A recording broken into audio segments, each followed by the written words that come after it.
And good morning, and thank you so much for joining me. I'm Anchor Eric TALLMAN with you, and we're talking about some breaking news and developments.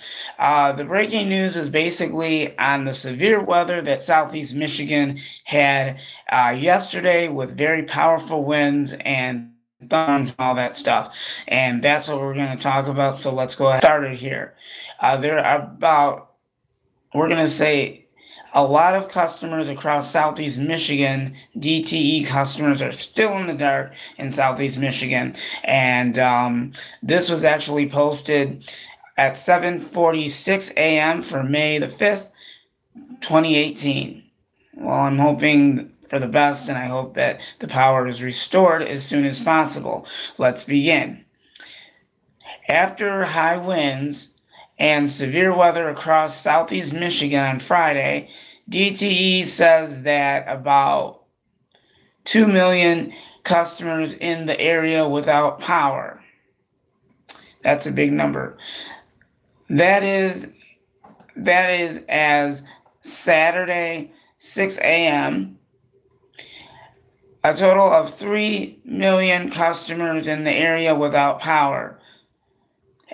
The numbers just keep jumping. I'm just adding that part to it. So, unfortunately, it is going to take a while for them to restore power. I just want to add that, and I'll tell you more other feedback to that in just a little bit. And this is basically from Friday's windstorm. That's the reason why a lot of power outages happened across Metro Detroit. And there are actually some scattered areas across Metro Detroit that experienced some power outages, like in northern Macomb and St. Clair and all that. Did have some power outages as well. So it happened just about everywhere, but luckily those areas didn't have a complete power outage. It was only some areas only had their power out for a couple of minutes. So we'll just say those areas, it happened on and off. So it's from those strong winds and severe weather that we had. Okay, let's continue. DTE says at one point the winds were causing an average of 1,000 outages per minute.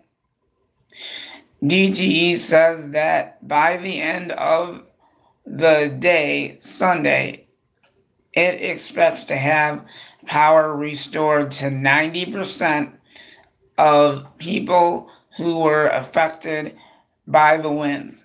They're very strong and powerful. Even if you're outside walking in it, it's very, very powerful as well.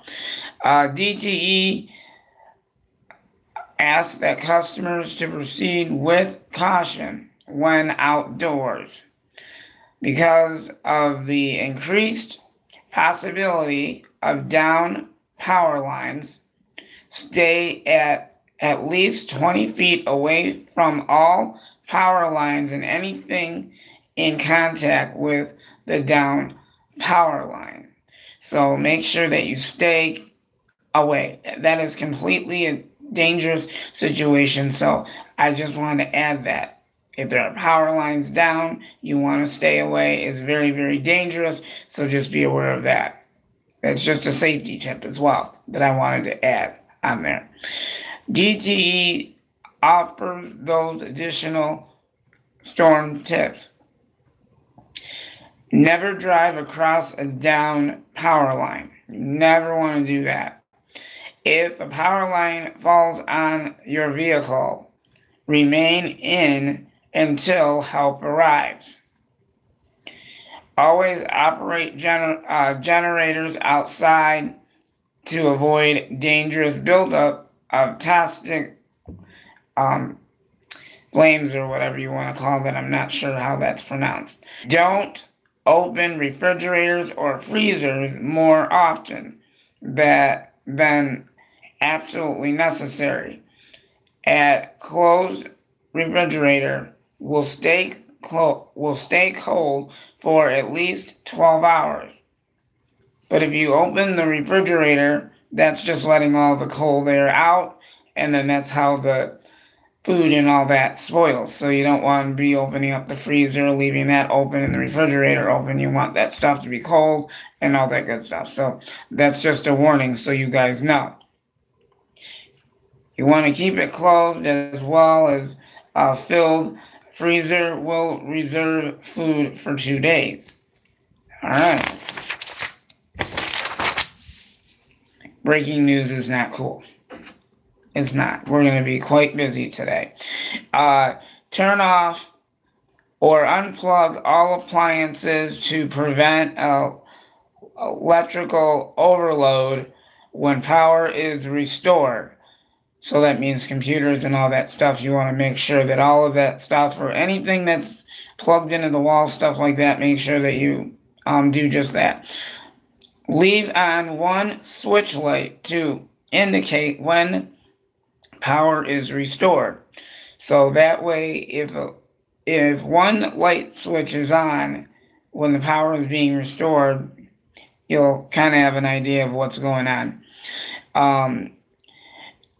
If a customer is elderly or has a medical condition that would be advisory impacted by a power outage, they should try to make an alternative.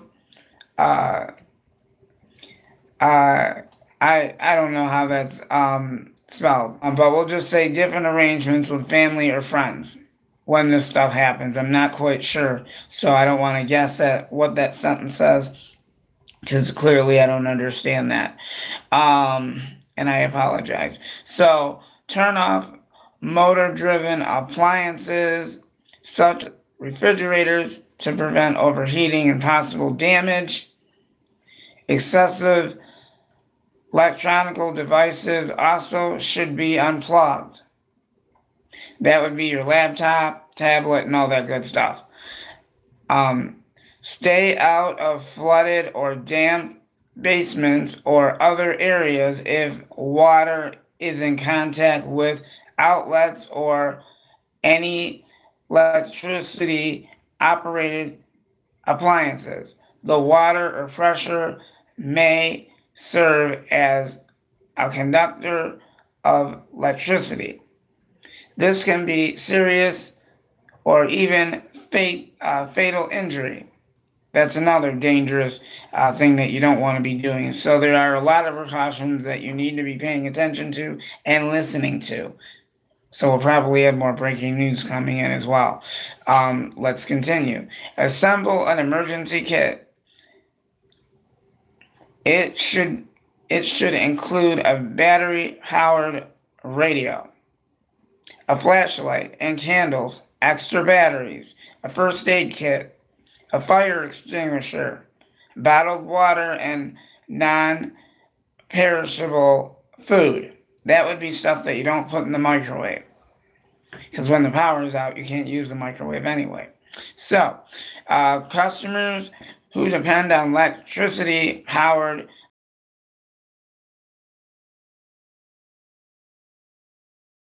about emergency battery backup system.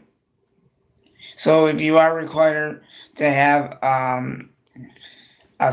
medical equipment that has to be plugged in the wall, you want to check in with your physician and all that, and find out if they can help you out with that during those times, because medical conditions are very serious as well. So I just wanted to point it out. When you have a medical condition, it's not really funny, or a disorder. None of that stuff is funny. So just want to tell you, because it's not a joke or anything. It's a very serious matter. So make sure that you get help fast if you're having a difficult time. And make sure that family members, especially friends and family, make sure that you stay in contact with your family, your loved ones, especially the elderly, special needs. If they're actually your neighbor, they live across the street, check on them. If you do have phone service and the phone service is working and you have a cell phone, pick up the phone and give them a call to see how they're doing and check up to make sure that they're doing okay. But if there are trees, power lines, you don't want to be driving in the area around them or anything like that. because you never know what could happen. So I'm just advising you, if there are a bunch of trees, power lines, you won't be able to drive out of the driveway or nothing like that. So that would not be cool.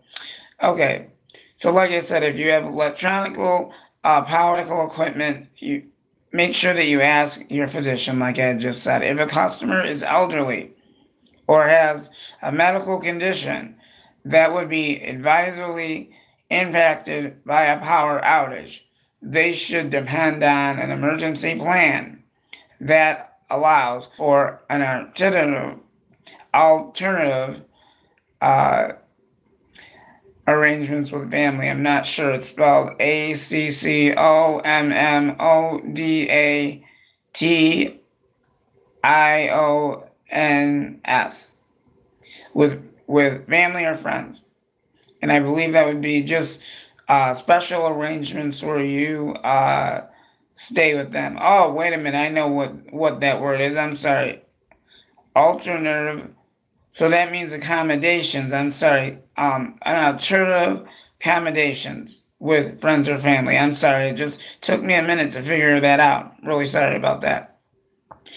Keep a corded or cell phone on hand, because wireless cell phones need electricity to operate. Also, customers should learn how to manually open an automated garage doors. Customers who depend on a well for drinking water need to plan ahead on how they will maintain water. Store containers of water for cooking and washing. So a lot of that stuff can be difficult when a lot of us lose the power. I know everyone's like, oh my gosh, power went out, what do we do? And then everyone panics. That's not really a good thing. We'll continue to keep you posted on the severe weather coverage, and this part of the news is part of the severe weather threat. So the severe weather is over. The high wind warning is over. We also want to thank our special team of meteorologists that continue to keep us up to date on the weather situation. They did an awesome job.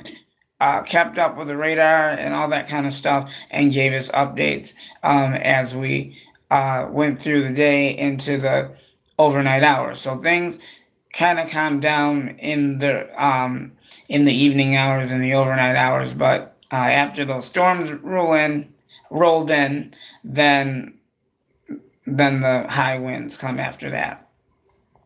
So it's really something. So we're going to just say that that's actually our spring storm, spring severe storm that we've had, and it was a powerful one too. So please leave your comments in the section below. Give us a like if you like this video. If not, it's okay. And I totally understand that. Okay, the time right now is 10:51, and the next video will be scheduled between 1:30 and 2 o'clock. We'll try and squeeze another one in at 11:30 if we get another breaking news report. We'll check things out and all that good stuff. So come back and join us again at 11:30. Thank you for watching. We'll see you in a little bit. And please remember to subscribe on my channel. I'd love to have you aboard, and then you'll be able to follow me, and you'll be able to see the latest videos, live broadcasts, and all that kind of stuff. I will be doing a lot of live videos now than the way I did it before, so I just wanted to note that I'll be doing a lot of live videos now. So I think that's really cool. The first time I did a live video, I didn't even know how to do it. Now I'm used to it. So we'll see you guys in just a little bit. We'll see you at 11:30 or sooner. Thank you for tuning in. More developments coming up in an hour.